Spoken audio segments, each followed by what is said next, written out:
د نن ورځې لنډ مهم او تازه خبرونه. امریکا ښایي امریکایي سرتیري تر وخت مخکې له افغانستانه ووځي.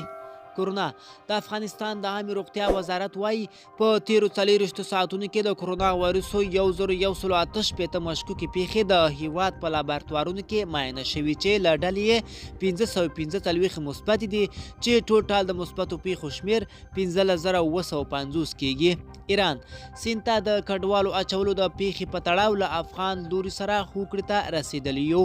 ډاکټر نجیب له حکومت د ډاکټر نجیب الله میرمنې فتانه نجیب غوښتنه د ډاکټر نجیب الله د مزار له جوړېدو وړاندې د هغه د قتل قضیه وپلټئ. منظور پښتون له کرونا وایرسو جوړ شو.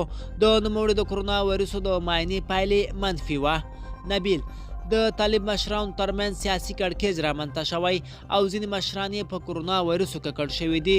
د فارن پالیسي په نوم یوې لویدیځې رسنۍ هم دغه خبر رسنیز کړی و، خو طالبانو دغه خبرونه رد کړي دي. حسن روحاني له 2 میاشتو ځنډ وروسته د ایران ولسمشر حسن روحاني افغان ولسمشر محمد اشرف غني ته د بیا ځلې ولسمشر کېدو مبارکي ویلې ده. حکیم الکوزی عامې روغتیا وزارت ته د حکیم الکوزی چیلنج که درمل مې کار ورنه کړي زندان ته مې واچوئ. پاکستان وایي سږکال فصل تباه کوونکي ملخان له افغانستانه ورغلي. طارق آریان د افغانستان د کورنیو چارو وزارت ویان طارق آریان وایي په وروستیو اونیو کې په کابل ښار کې د ماینونو ښخولو په تور 19 تنه نیول شوي دي. په هرات کې د مخابراتي شبکو پر ضد لاریون وشو.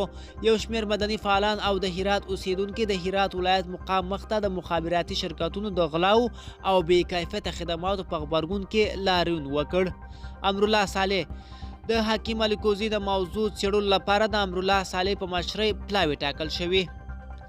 ملګرو دا و زمونږ چمتو شوي ویډیو. د لا ښکلي ویډیوګانو لپاره زموږ چینل سبسکرایب کړئ.